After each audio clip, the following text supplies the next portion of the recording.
Daí hoje eu vou passar uma parte da matéria que a gente não viu ainda, que é a questão da tributação, tá? Antes da gente fazer alguns exercícios com relação a isso. Eu preparei um exercício para dar para vocês, né?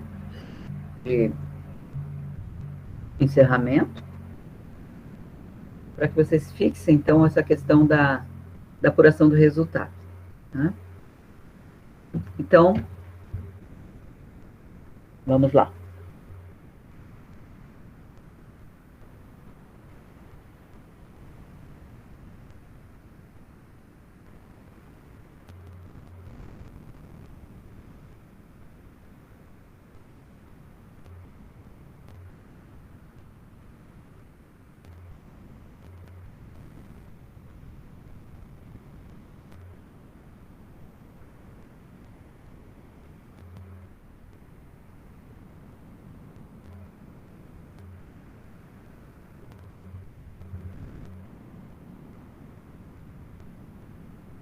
Vamos falar um pouquinho sobre tributação, tá? Na verdade, quando a gente trabalha com a contabilidade, a gente sabe que a tributação ela é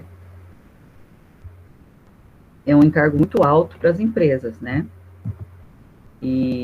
Mas para isso nós precisamos estudar o porquê que aquelas empresas sofrem esse alto no índice de tributação. Tá? Então nós temos uma definição de custos, né? E despesas que quando vocês forem fazer a classificação é importante que vocês entendam, né? Então, o que são os custos? São gastos efetuados pela empresa na elaboração, na aquisição de produtos ou na prestação de serviços. Tá? Então, nós temos as empresas e o ramo de atividade delas é a aquisição, né? Pode ser a produção e pode ser a prestação de serviços. Tá? Então, no caso, a elaboração seria a produção, certo? Os custos que se tem na elaboração. Nós temos o custo de aquisição, para nós determinarmos, então, o preço de venda, ou o custo pela prestação de serviço, quando é uma empresa prestadora de serviço, certo?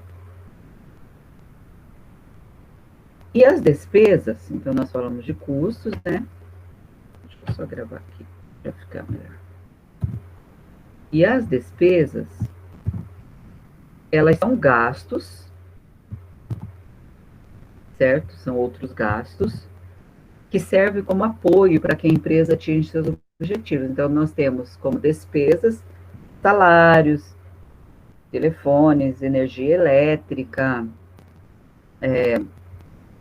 seguros, material de expediente, fundo de garantia, INSS, FG, tudo isso é despesa. Então, o custo é para a produção, quando aquisição ou a prestação de serviço.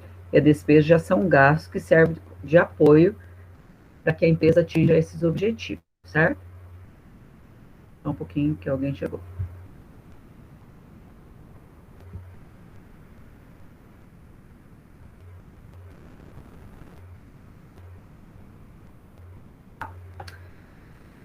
Então, é muito importante a empresa ela saber distinguir, né, o que é um custo, o que é uma despesa, até mesmo para fazer uma análise da situação financeira e econômica dessa empresa, nós temos que entender essa distinção entre custos e despesas, certo? Bom, no Brasil, nós temos regimes de tributação, tá? E esses regimes, ele são diferenciados. Então, nós temos o primeiro regime que a gente conhece, é o Simples Nacional, certo? Então, ele é simplificado, é um regime menos burocrático, né? Ele atende às principais necessidades das pequenas empresas, pois possui uma baixa carga tributária. Então, esse regime, ele possui uma baixa carga tributária, certo? Na maioria das vezes, né? Isso quer dizer que todos os impostos federais, estaduais e municipais são unificados, certo? Eles são unificados, resultando em maior praticidade para a declaração dos impostos e evitando problemas com a Receita. Ainda assim, não é o ideal. Está na Câmara dos Deputados há anos a discussão sobre os regimes de tributação e a mudança da carga tributária no país, né? Que isso é muito alto para as empresas, faz com que as empresas tenham bastante dificuldades, mas ainda assim o Simples Nacional é um regime que ele tem uma baixa carga tributária. É um regime melhor, tá? Ele é diferente do lucro presumido, né? Sendo que os impostos, né, do Simples Nacional variam sua alíquota de acordo com o faturamento bruto da empresa, certo? Então, nós temos que ver que depende do faturamento bruto. Quando a gente faz lá a demonstração de resultado do exercício, nós trabalhamos com esse faturamento bruto, que seria a receita bruta da empresa, certo? Apesar de ser um alívio para muitas empresas, para permanecer enquadrado nesse regime, o optante deve faturar 4.800.000 por ano, até. Se ele ultrapassar esse valor, ele já não pode ser enquadrado no Simples Nacional, ele já passa automaticamente para outro regime. Tá? Ele passa automaticamente para outro regime. Então, é até 4.800.000 por ano que a empresa pode se manter no regime do Simples Nacional. Além disso, nem todas as atividades são beneficiadas através do Simples. Tem atividades que não podem fazer parte do Simples Nacional, certo? Em alguns casos, o optante inicia com uma alíquota de 15,5% sobre a receita bruta, o que dificulta sua sobrevivência e lucratividade no mercado. Então, muitas empresas, elas acabam sendo, imediatamente elas saem do Simples Nacional e passam para um outro regime contábil. Aí nós temos o lucro presumido. Quando fala presumido, o próprio termo diz, presume-se que a empresa irá arrecadar esse valor, né?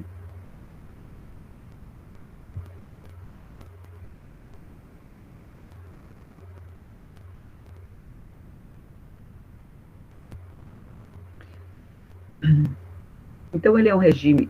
Só um pouquinho, gente, deixa eu deixar aqui. Ele é um regime tributário para empresas que possuem sua receita bruta até 78 milhões por ano. Ele surgiu em 1943 para otimizar o cálculo da arrecadação e declaração de tributos das empresas brasileiras. Antes do Simples Nacional, o lucro presumido era o mais utilizado pelas micro e pequenas empresas. No entanto, pelas suas regras e complementações, o regime deixou de ser colocado em primeiro lugar e agora é visto como uma opção paralela ao Simples Nacional. Certo? Então, a receita, para fazer parte desse regime, né, essa empresa tem que arrecadar até 78 milhões por ano. Ultrapassou isso, já muda de regime. Certo? Então, o lucro presumido é um regime que permite o recolhimento de impostos de uma empresa através de 5 tributos: imposto de renda, contribuição social sobre o lucro líquido, contribuição para o PIS, o FINS e o imposto sobre serviço de qualquer natureza ou Imposto sobre operações relativas à circulação de mercadorias e sobre a prestação de serviço de transporte interestadual, intermunicipal e de comunicação. Então, nós temos o ISS, que ele é o imposto municipal, e temos o ICMS, que é o imposto estadual. Certo? Então, o lucro é um regime que permite a arrecadação desses 5 impostos de uma única vez. Certo? Diferente, então, do Simples Nacional, que possibilita que todos esses tributos fossem declarados em apenas única guia do lucro presumido, eles são calculados e declarados individualmente. Certo? As atividades que não são permitidas a optar pelo lucro presumido. Não são. Os bancos, né? Comerciais de investimentos, desenvolvimento, caixas econômicas, as empresas ou cooperativas de crédito, né? Nós temos aí o Sicob, Sicredi, né? Empresas de crédito imobiliário, de financiamento e investimento, corretoras e distribuição de títulos e valores mobiliários e de câmbio, empresas de arrecadação mercantil, empresas de seguro e previdência privada aberta.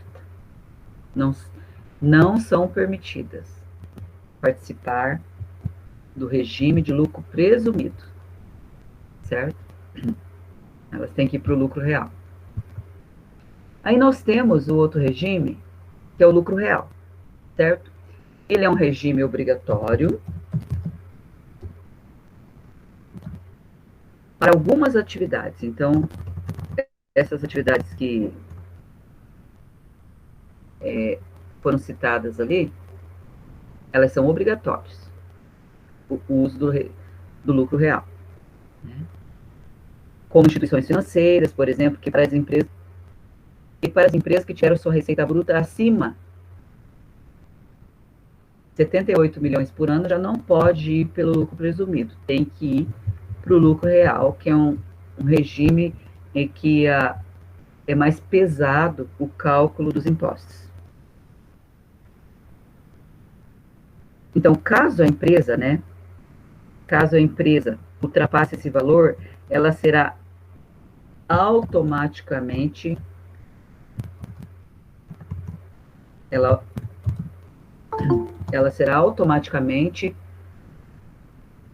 ingressada para o lucro real sem fazer parte mais do lucro presumido.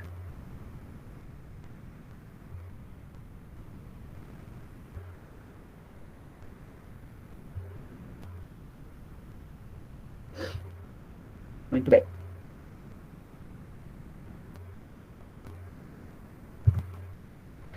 Então, o lucro real é um regime de tributação mais flexível por conta que a sua alíquota varia com o lucro líquido da empresa. Entretanto, em contrapartida, é o mais complexo entre eles nas questões fiscais e legislativas. Então, o problema do lucro real é as questões fiscais, né, e legislativa que tem que ser respeitadas e toda a fiscalização que tem em cima dele, das empresas que fazem a opção pelo lucro real, certo? Normalmente, ele é requisitado por empresas de grande porte e até mesmo por empresas que não lucram muito no período, já que mesmo diante de mais liberdade, sua carga tributária sempre costuma ser maior que a do lucro presumido e do lucro real. Então, a carga tributária dele geralmente é maior que a do lucro presumido e do lucro simples, tá? Ele é requisitado geralmente por empresas que até não lucram muito, né?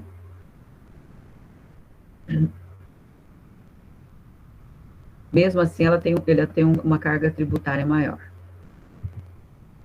Então, ela é uma forma da alíquota de tributação para pagamento do imposto de renda das pessoas jurídicas, da contribuição social sobre o lucro, tá?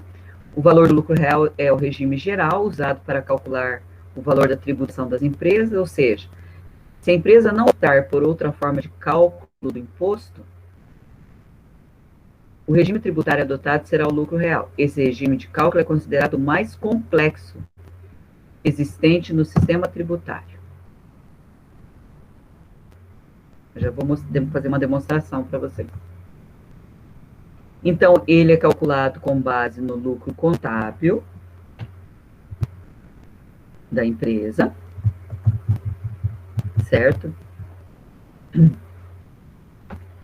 Esse valor é obtido depois que é feita a contabilidade da empresa em um período. Então, soma-se o valor do lucro, os ajustes fiscais que são previstos por lei. Muitos tipos de empresa devem obrigatoriamente adotar esse regime tributário, já que ele é o regime geral de tributação. Então, tem empresas que não gostariam de adotar esse sistema, tem que adotar, porque é obrigatório pelo ramo de atividade que ela faz parte. Né? Quais empresas devem adotar, então? O lucro real é obrigatório. Bancos, empresas e cooperativas de crédito, financeiras, gestoras de crédito imobiliário, corretoras de câmbio, empresas de seguros e outros semelhantes, empresas que são ligadas ao agronegócios, empresas que recebam algum tipo de isenção ou benefício fiscal, empresa de factoring, concessão de crédito a curto prazo para bens ou serviços para empresas em situações de dificuldade financeira, empresas que possuam lucro ou recebam capital de fora do país, empresa de propósito específico que usem o modelo do Simples Nacional, certo? Então, seria empresas que usam o modelo do Simples Nacional, mas ultrapassam, né, o valor da arrecadação acima de R$ 4.800.000 anuais, já passa automaticamente para o lucro real. Então, o cálculo é feito com base no lucro líquido da empresa, né? E o primeiro passo para fazer a contabilidade do lucro real é apurar o valor do faturamento total da empresa no período, ou seja, calcular o montante recebido pelas atividades da empresa na venda de seus produtos ou serviços. A seguir, devem ser deduzidos desse valor os gastos e despesas feitos pela empresa para o seu funcionamento, como manutenção e pagamento de funcionários. No final obtido desse cálculo, corresponde ao lucro real da empresa. Assim, o imposto de renda à pessoa jurídica será calculado com base neste valor, certo? Então, ele é calculado pela demonstração de resultado do exercício, tá? Bom, o período de cálculo pode ser feito de duas formas.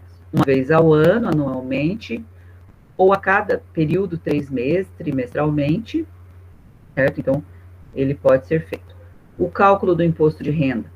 Já o cálculo do imposto de renda deve ser feito a cada período de 3 meses, com datas que serão estabelecidas na lei, sendo a alíquota de 15% sobre o lucro real. Tá? O cálculo do imposto de renda, então, é 15% sobre o valor do lucro real, e deverá ser feito a cada 3 meses. As datas são o seguinte: 1º de março, 30 de junho, 30 de setembro e 31 de dezembro. Esse é o cálculo do imposto de renda pessoa jurídica da empresa que faz opção pelo lucro real. O cálculo da contribuição social sobre o lucro líquido, tá? Deixa eu colocar aqui, porque senão, esse nome, né, para vocês. Contribuição social sobre o lucro líquido, tá? É a CSLL. Ela deverá ser contabilizada a cada período de 3 meses, com base no lucro real, certo? A alíquota da contribuição deve ser paga, calculada, de 9% sobre o valor do lucro real. As empresas financeiras creditícias e de seguro, a alíquota aplicada é de 15%, é maior, tá? Então, é contribuição social sobre o lucro líquido, que vai aparecer lá na demonstração de resultado de exercício para vocês também. Bom, deixa eu ver só uma coisa que eu acho que isso aqui não... Tá. Então deixa eu só arrumar aqui para vocês. É muito pequeno o negócio aqui.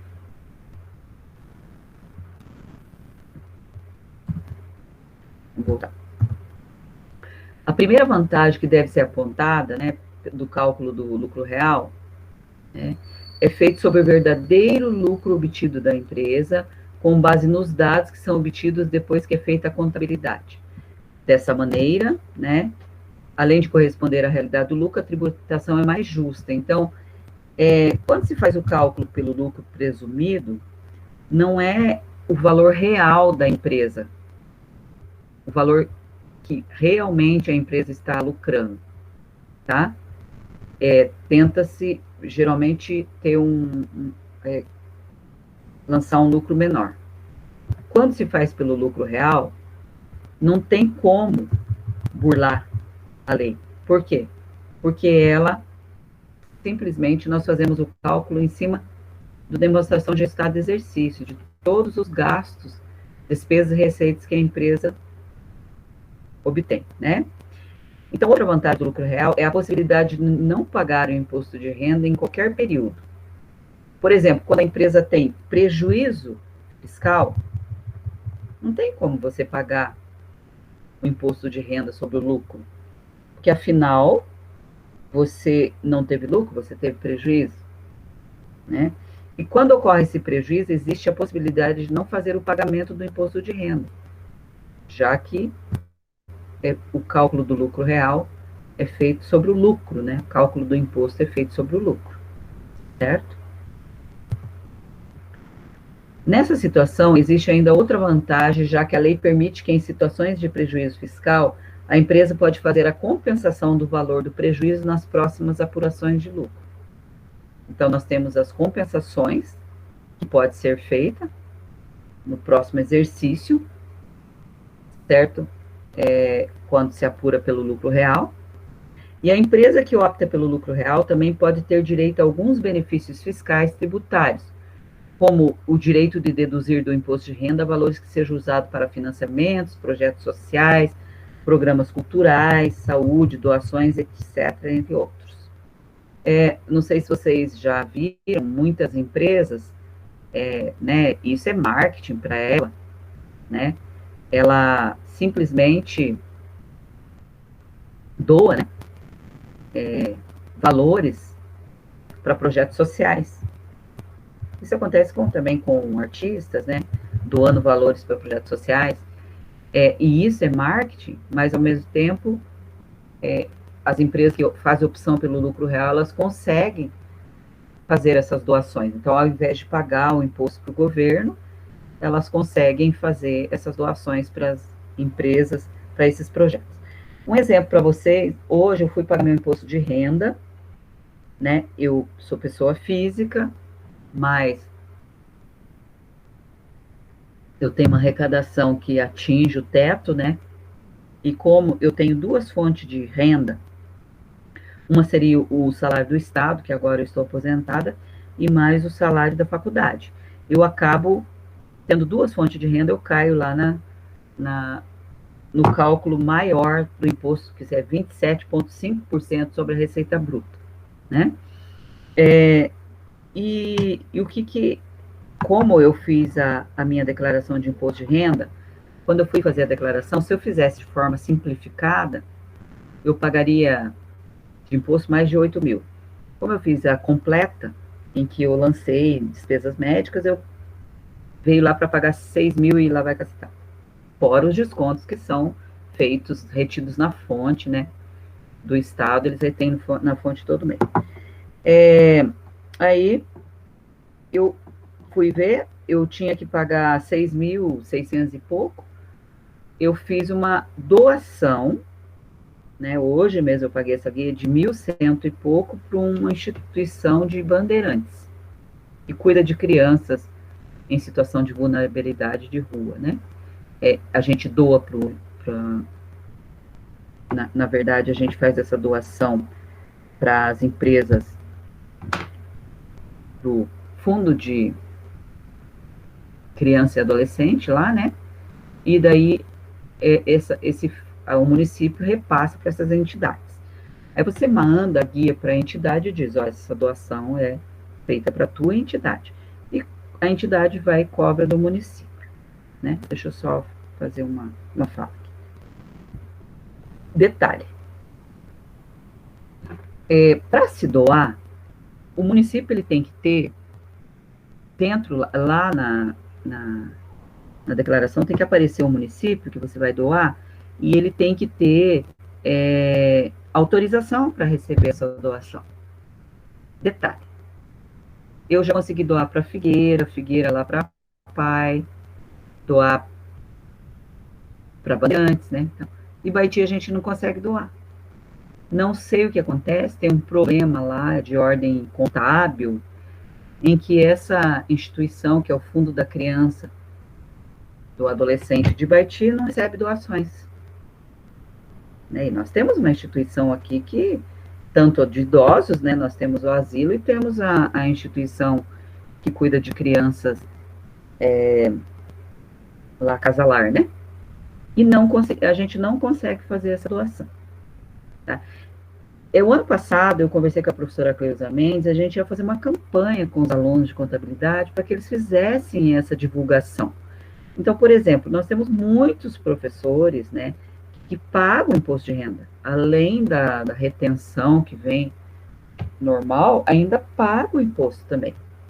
Quando você paga, então, ao invés de você pagar tudo para o governo, transfere isso aí para uma instituição. Então, o que aconteceu? Desse valor que eu tinha a pagar, 3% eu transferi para essa instituição. Na verdade, para o Fundo de Participação da Criança e Adolescente de Bandeirantes, né? Daí essa pessoa da instituição, ela vai cobrar, certo? Então, é uma campanha que nós poderíamos fazer para as empresas que fazem parte também do lucro real, que elas pudessem doar, né, uma parcela desse valor para essas instituições. Por que pagar tudo para o governo? Por que devolver para o governo isso daí? Né?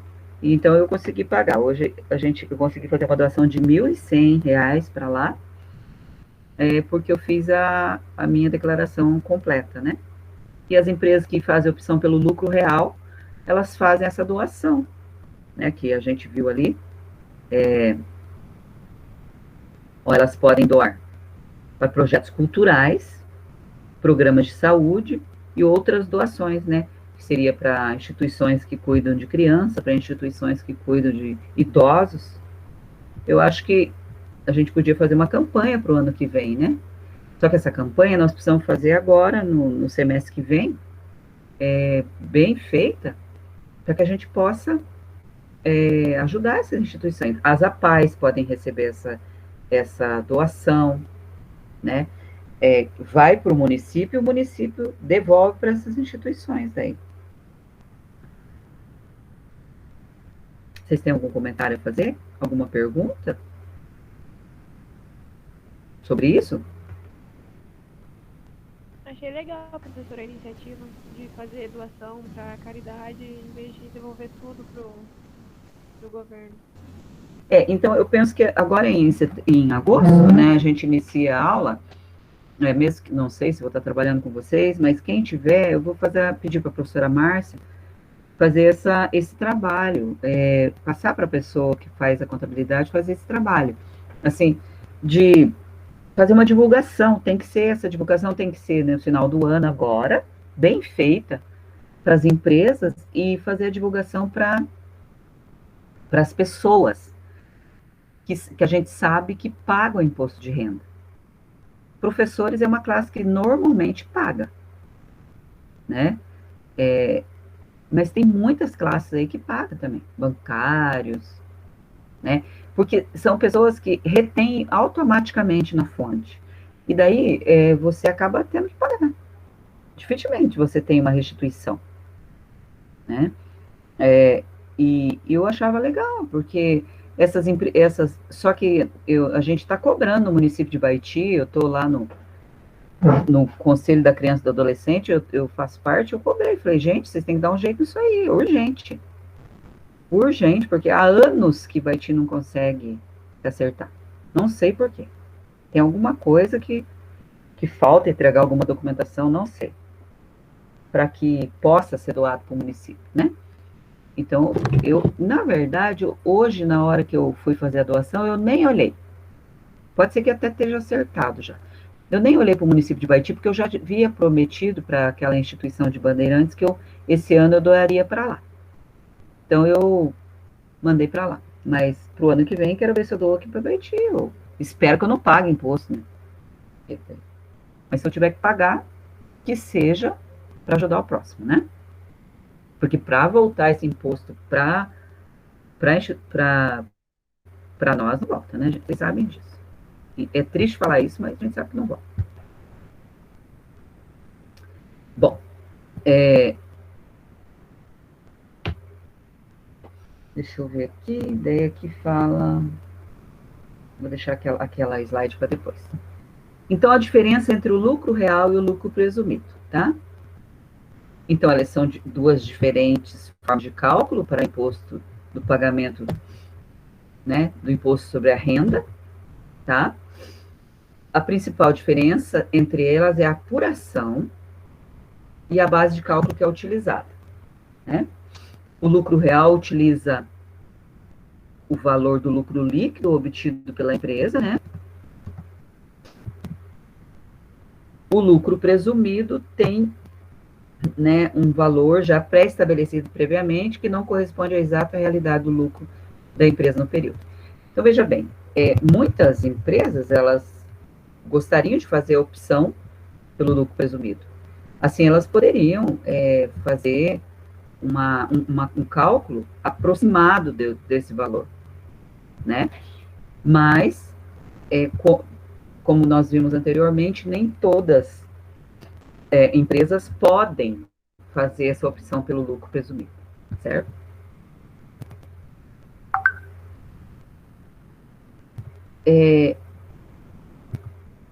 São considerados impostos incidentes sobre as vendas aqueles que são proporcionais ao preço de venda, mesmo que integrem a base de cálculo do tributo. Então, nós chegamos aqui na questão dos impostos incidentes sobre vendas. Deixa eu voltar lá no lucro, antes de nós entrarmos aqui. Eu vou pegar uns slides sobre a DRE. E acho que nós já vimos, mas eu achava importante nós conversarmos, já que nós estamos falando da contabilidade sobre o lucro real, certo? Então, aqui é uma... Deixa eu pegar uma DRE que caiba no... Aqui é uma demonstração de resultado do exercício, né? Que nós já vimos várias vezes, né? Só que ela está resumida aqui porque ela vem até sobre as despesas gerais administrativas aqui. Deixa eu ver se eu tenho ela um pouco mais extensa. Então, essa demonstração, ela é feita para apurar se houve lucro ou prejuízo no período, né, social, no exercício social. E em cada final de período, todas as despesas e receitas são transferidas para a demonstração de resultado do exercício. E no próximo exercício, apurar-se-ão as despesas e receitas começando-se do zero. Então, lembra que nós falamos nos exercícios que a apuração do resultado do exercício, ela passa pelo regime de competência, né? Então, nós zeramos todos as despesas e receitas daquele período, fazemos a demonstração de resultado, né? A apuração do resultado do exercício e começa-se do zero para o próximo período. Começa-se do zero. Porque nós utilizamos, no regime de competência, a demonstração de resultado, certo? não se acumulam despesas e receitas de um ano para o outro. Chama-se independência absoluta de períodos, né? E ao final de cada exercício social, conforme a lei da sociedade por ações, a contabilidade elabora, dentre outras, as demonstrações ADRE. Aqui a gente está falando do regime de competência. Nesse regime de competência não se acumulam, tá? Despesas e receitas de um ano para outro. Então, eu utilizo a competência daquele período, certo? Eu utilizo a competência daquele período. Por isso que eu faço aquela apuração que vocês fizeram lá, apuração do resultado do exercício.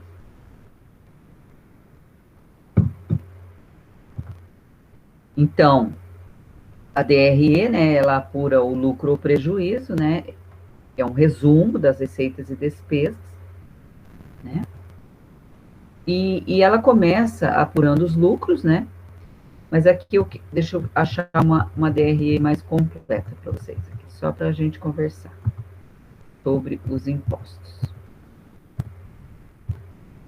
Vou ver se ela tem uma DRE mais completa.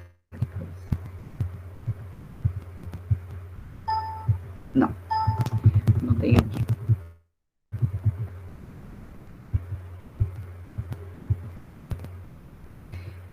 Só para a gente falar dos impostos incidentes sobre vendas, nós temos o IPI, o ICMS, o ISS, que é o imposto municipal, né?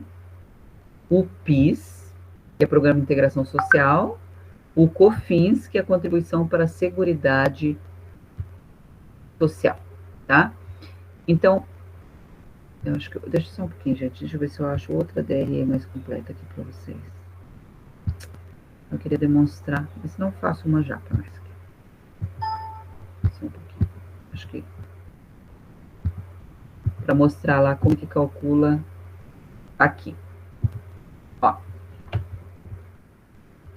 Aqui um exemplo. Aqui com valores.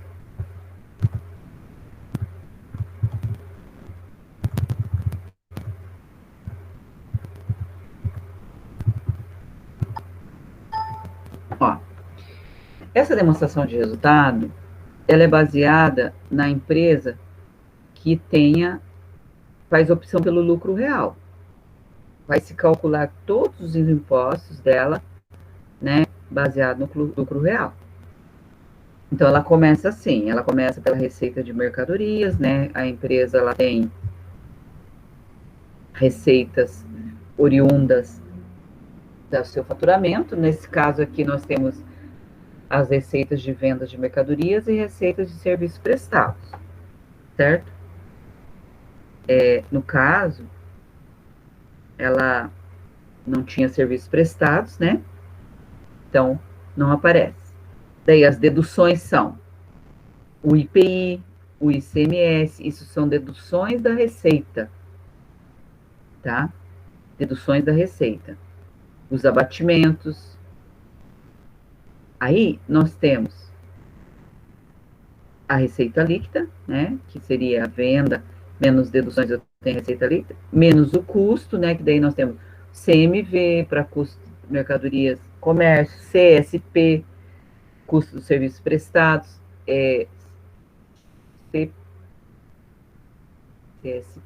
CSP, serviços prestados, e para a indústria,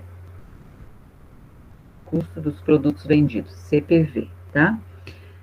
Aí nós teríamos o lucro bruto, tiraríamos todas as despesas, chegaríamos no lucro ou prejuízo operacional.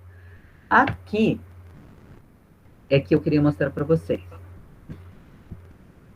Depois do lucro operacional, nós lançaríamos as despesas não operacionais. O que seriam despesas não operacionais? Por exemplo, prejuízo na venda de um bem do ativo imobilizado. O bem estava lá, o carro estava registrado 200 mil, eu vendi por 180. 20 mil é prejuízo. São despesas não operacionais, não tem a ver com a operacionalização. Receitas não operacionais, lucro na venda de um bem do ativo imobilizado, por exemplo. Ou aplicações financeiras, né? Recebe uma receita também, ela não tem a ver com a operacionalização da empresa, mas ela entrou. Aí vem o lucro antes do imposto de renda, tá? Que a gente costuma falar, ele chama LAIR, tá? Lucro antes do imposto de renda. Aqui, as empresas que fazem a opção pelo lucro real, elas calculam o LAIR aqui, né? Mas, claro, se obter lucro, se ela obter prejuízo, ela não tem como calcular o LAIR. Faz a provisão do imposto de renda, que é o imposto em cima da renda da empresa, e calcula também a provisão da contribuição social sobre o lucro líquido, que no caso do imposto seria 9%, empresas comuns, e outras empresas 15,5%. Aqui eu chego no lucro líquido, que é chamado também, né, de lucro real. Por isso que a empresa que faz a opção pelo regime do lucro real, ela tem que fazer a demonstração de resultado do exercício corretamente, de uma forma que para se calcular o lucro da empresa, certo? Eu queria mostrar para vocês que nós estamos falando do regime de impostos ali, né? Bom, daí ele fala, gente, se vocês quiserem fazer alguma pergunta, perguntem, viu? Por favor, eu tô falando e vocês estão quietinhos aí? Tá tudo bem? Estão entendendo a matéria? Tá claro? Tô muito rápida? Sexta-feira eu peguei na partida aqui e acelerei, é isso? Tá tudo certo? Certo, Raira? Certo, galera? Tudo bem? Estão entendendo bem? Quem chegou depois? Tá entendendo o que tá acontecendo?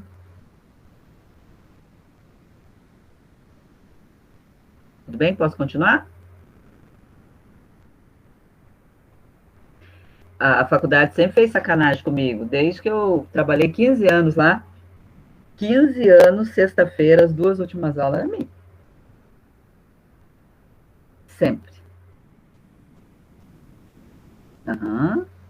E quando eu trabalhei no segundo grau também, sexta-feira, as 2 últimas aulas eram minhas. Não tinha perigo.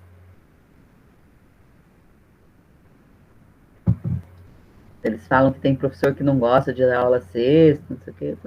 Para mim tanto faz.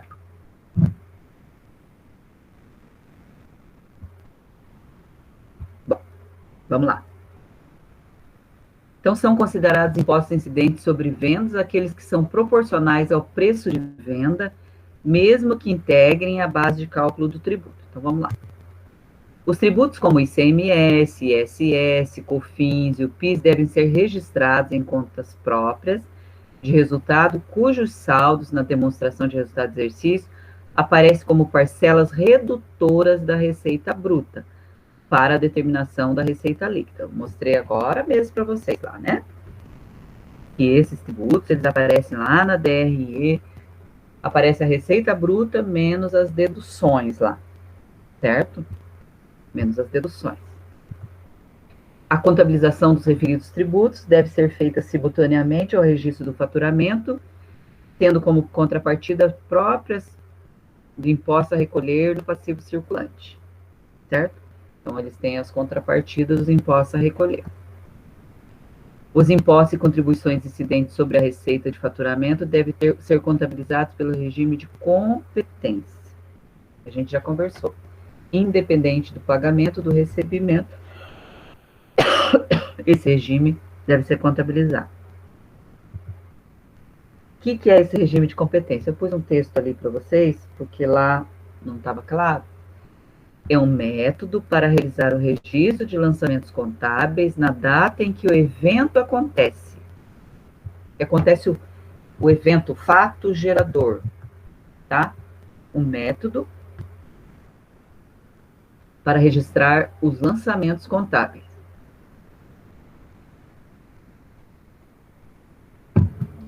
Ou a data do documento, da receita ou da despesa realizada. Então, emitiu a nota fiscal, vai ser lançado. independente do pagamento ou do recebimento, tá?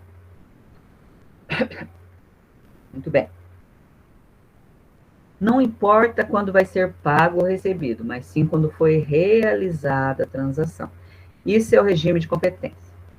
Mas nós temos também o regime de caixa, certo? O regime de caixa é o oposto do regime de competência.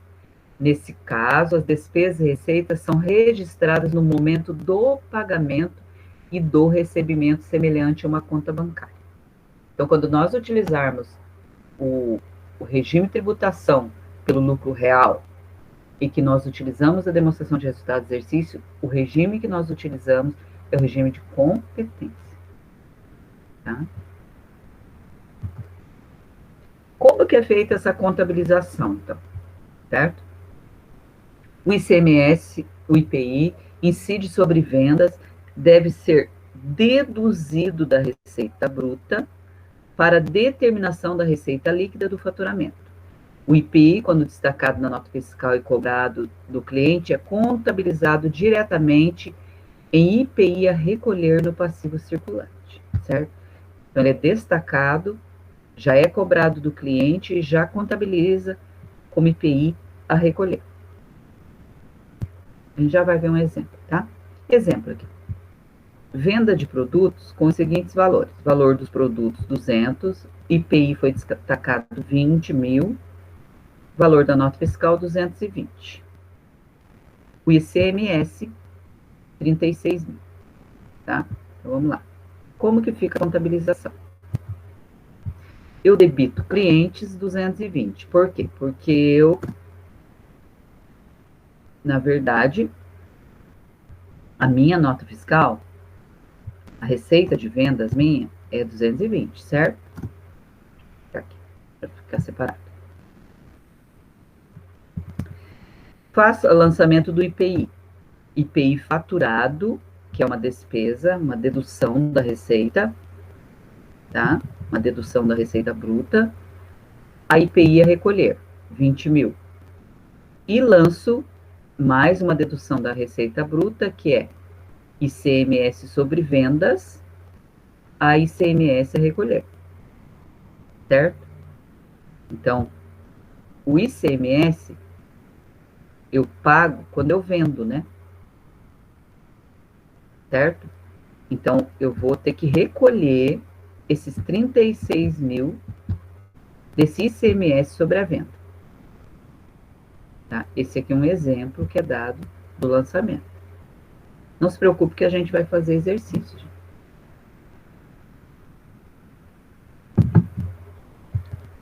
PIS e COFINS sobre vendas. Né? Os valores dos PIS e COFINS incidentes sobre as receitas de vendas são debitados em contas próprias de resultado, tendo como contrapartida as contas do passivo circulante, assim como a contabilização deve ser feita da seguinte maneira. Né?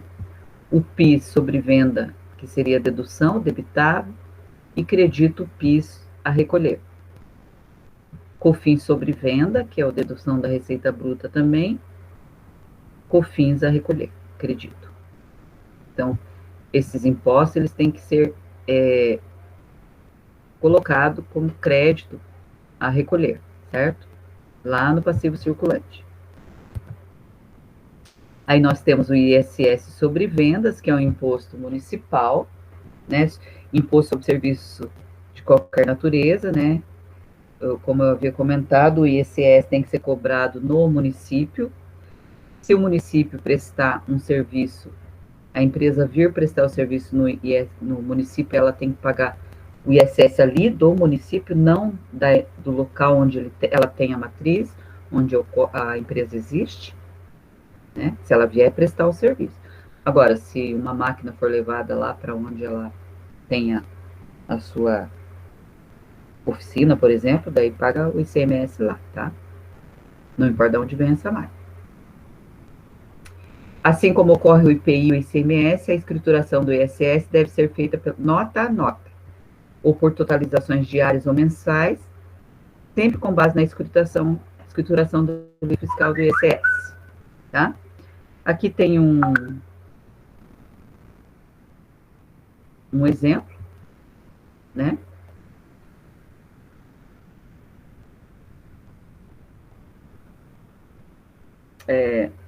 Valor da nota fiscal de serviço, 10 mil. Valor do ISS, 5.500, tá?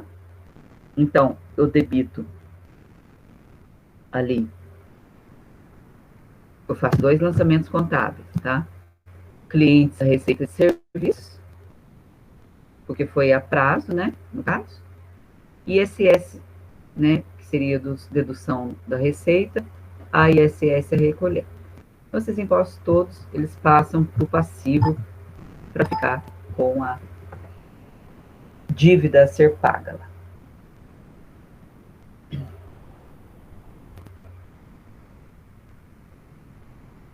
Perguntas?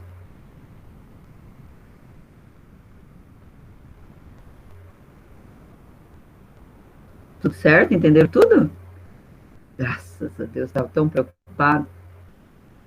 Ô, professor, eu tenho uma dúvida. Fala. Não, é só uma dúvida mesmo. Fala, Isabela.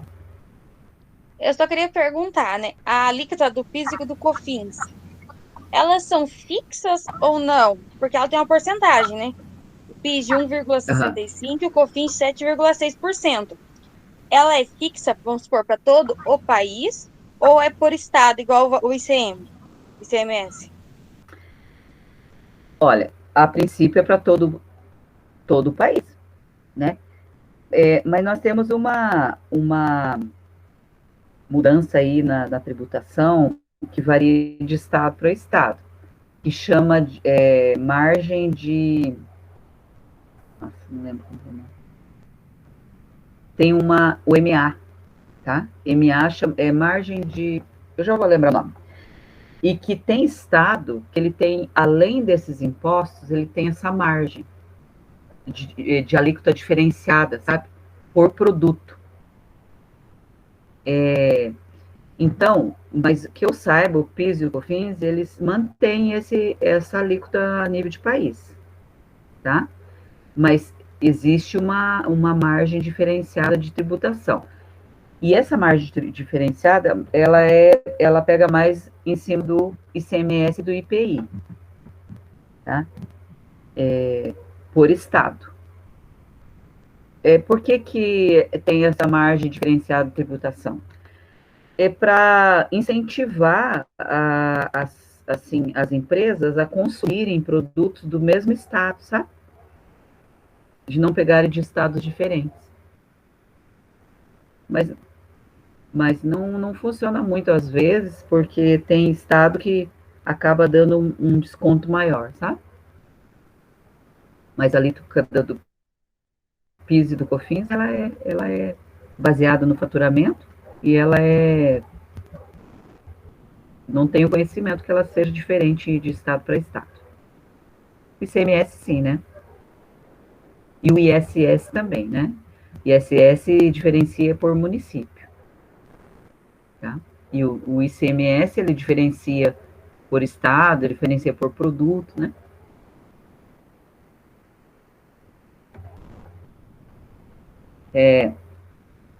Mais alguma pergunta, gente?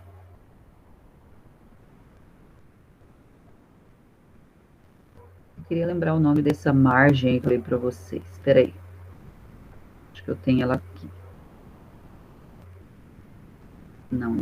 Não é essa.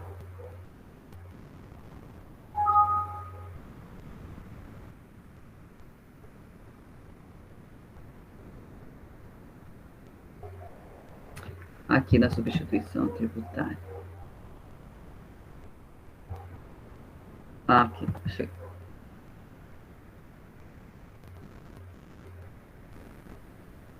Isso aqui a gente não vai estudar agora, que ele é meio pesado, é a questão da substituição tributária, tá? Tem uma margem, como é que é o nome do regime?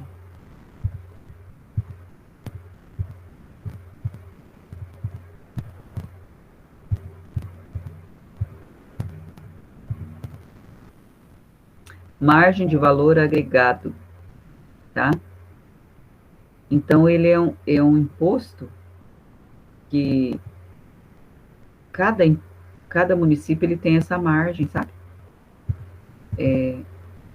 Mas a gente não vai ver agora. A gente vai ver próximos capítulos aí, tá? Bom, já que vocês não têm questões a me fazer, né? Vou passar um trabalho para vocês fazerem, vou explicar, tá? Esse trabalho. Opa.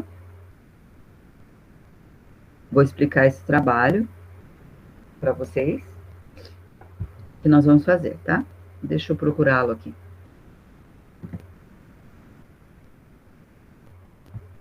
Isso deverá ser entregue sexta-feira, ok? Sexta não, segunda.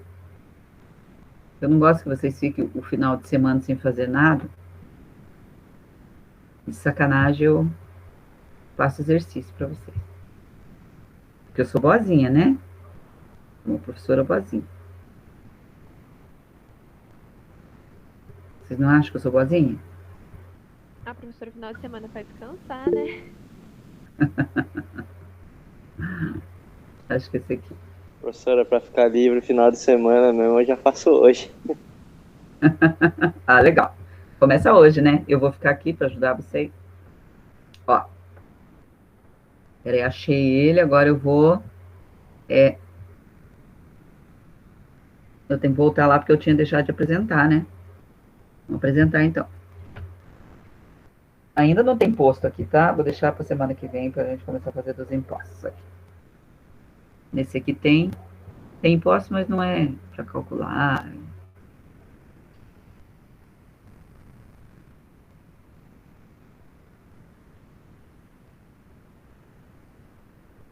Vai. Tá escrito compartilhar. Agora vai compartilhar.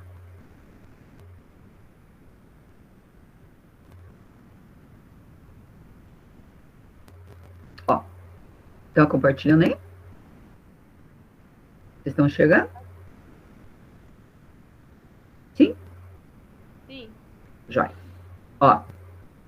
Então, aqui eu elaborei um exercício para vocês, e esse exercício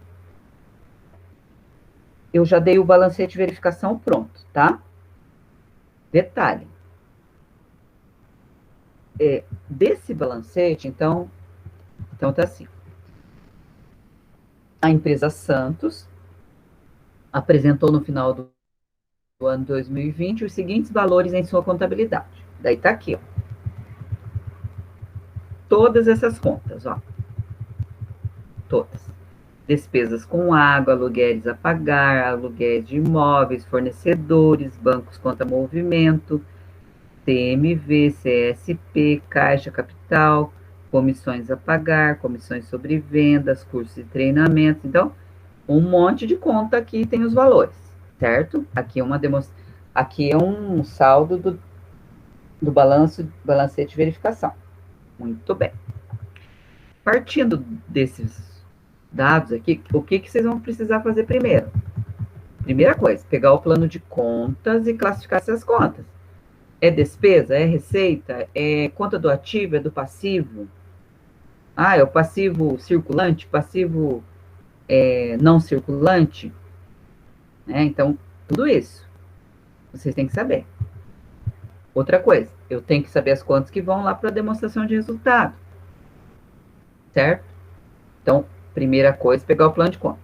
Eu vou dar uma olhada ali, acho que eu vou postar de novo o plano para vocês do ano passado, um plano que foi postado, tá? Bom, outra coisa.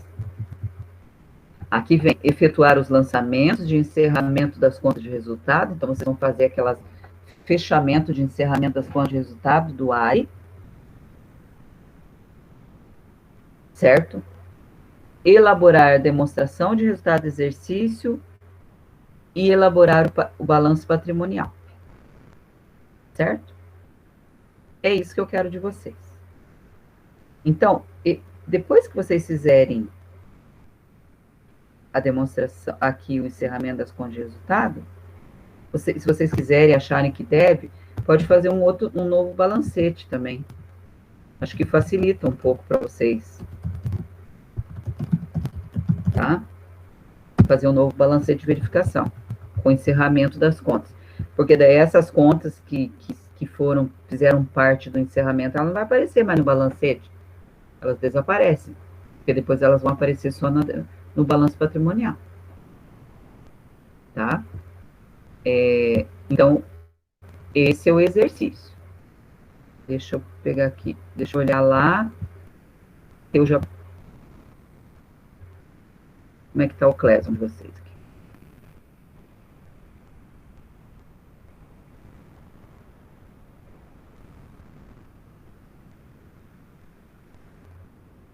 Então, a primeira coisa é pegar o plano de contas e classificar todas as contas, tentar classificar de uma forma quanto mais correta possível, tá?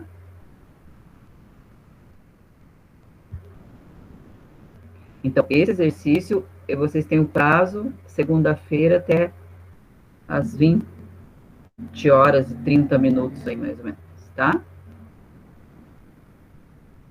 Deixa eu ver.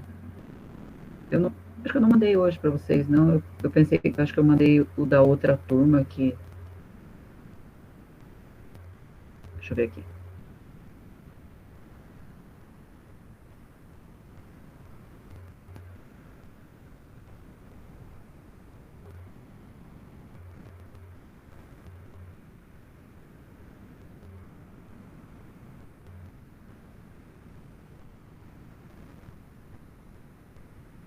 Não, eu não postei. Eu vou postar, tá?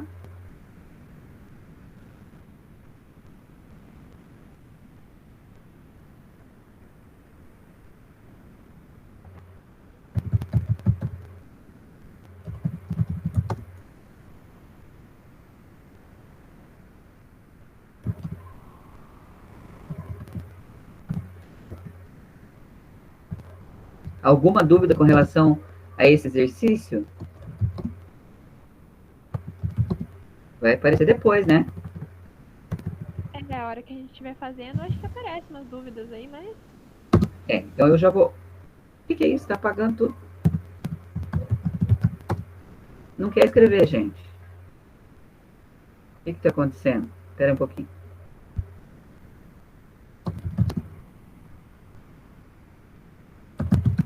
Eu vou postar já, tá? Daí vocês podem ir fazendo enquanto eu tô aqui.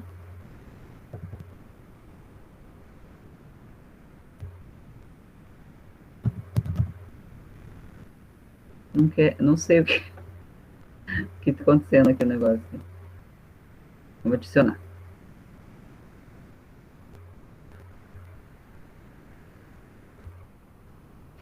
E daí eu vou dar uma olhada ali, acho que eu vou passar plano de contas para vocês de novo. Eu acredito que eu não tenha colocado o plano para vocês esse semestre. Será que eu coloquei? Não é contabilidade pública, contabilidade geral. E é esse exercício aqui. Hoje é 28? Não, hoje é 28. Não, não é.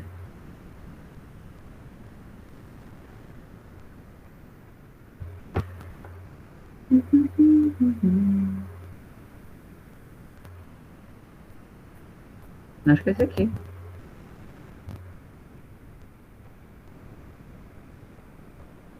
Depois eu olho, ver se eu coloquei o exercício correto, tá?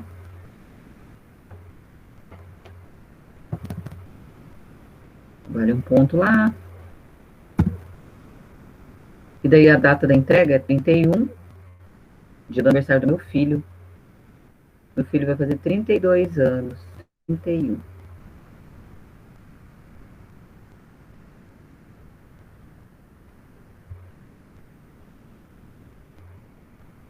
Não é que eu seja muito velha, é que eu tive ele bem novinha, tá?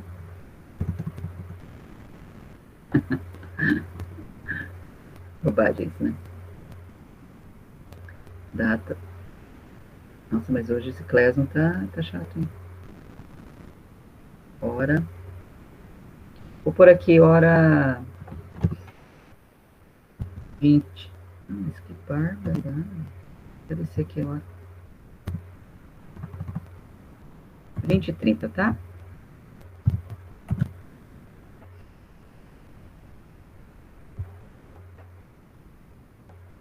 Atribuir ali, tá?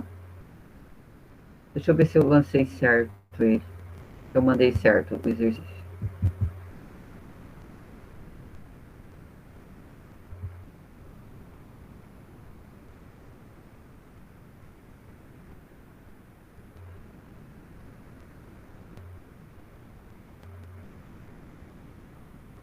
Mandei, tá, gente? Agora, eu quero ver se o plano de contas, se vocês têm o plano de contas aqui já. Se vocês não têm, eu vou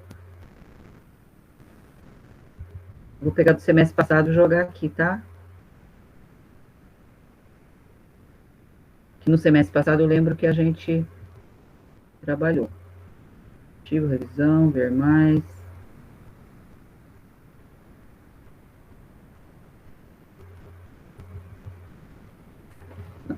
Deixa eu procurar no semestre passado.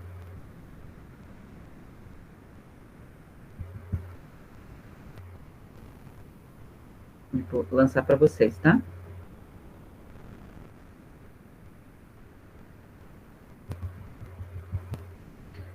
Então, vocês podem pegar, o exercício começou a fazer, tá?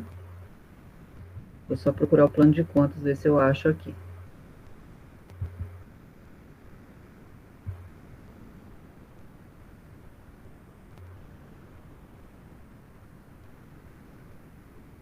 Plano de contas, plano de contas.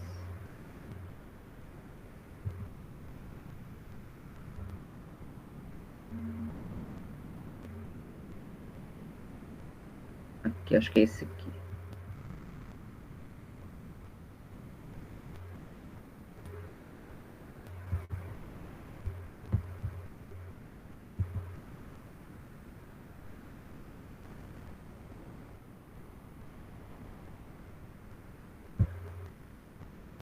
Ai, perdi ele aqui. Ai, gente, meu marido tá com gripe. Dá até um arrepio na gente, né? Não é esse plano que eu quero. Baixa aplicações, provisão, investimento, mobilizado. Ah, não, tem bastante conta aqui.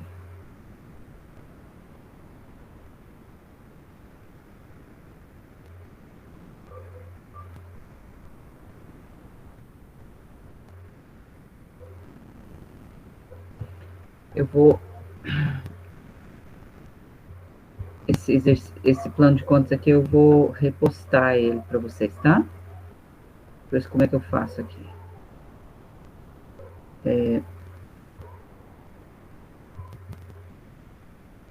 Como é que eu faço para...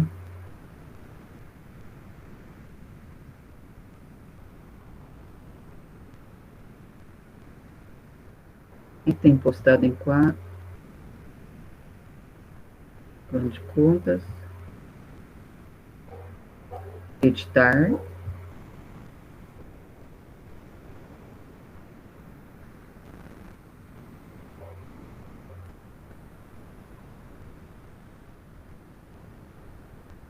Como é que a gente faz isso aqui?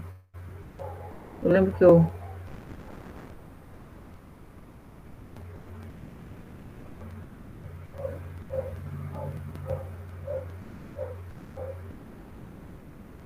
Já vou descobrir como é que eu faço para mandar para vocês, tá, gente? Deixa eu vou fazer a chamada aqui. E daí vocês podem ir fazendo os exercícios, porque eu sei que vocês dependem às vezes não consegue ficar ao mesmo tempo na aula, né? Andriele.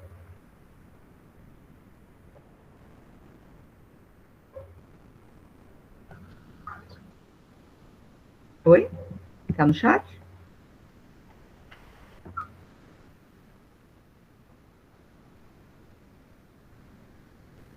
Deixa eu só parar a apresentação aqui.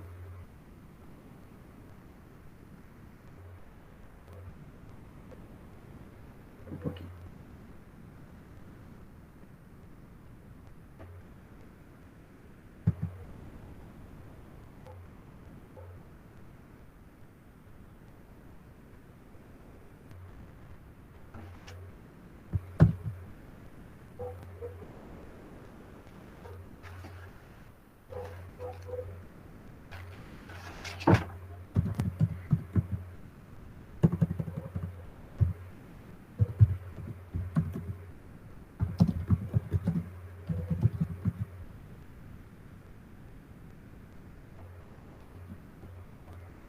Meu celular está desconectado aqui. Bom, Andriele.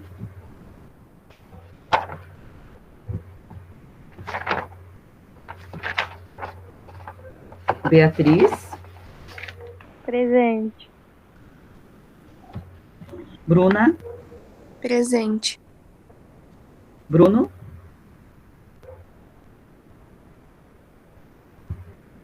O Bruno não está?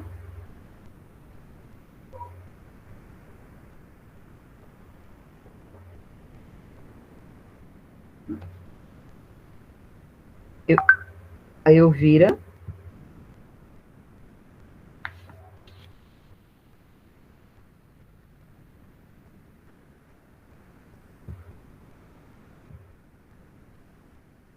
Gabriel. Presente. Aí, Gabriel, tudo bom? Ellen. Jéssica.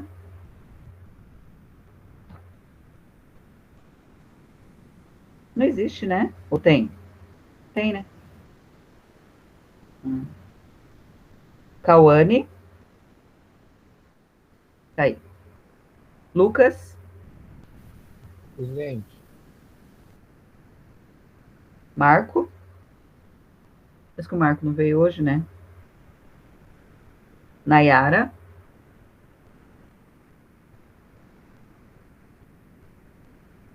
Raira.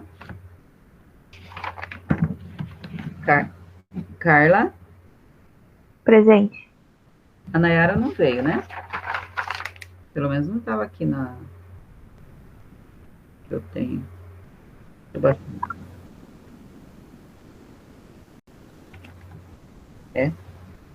Diogo.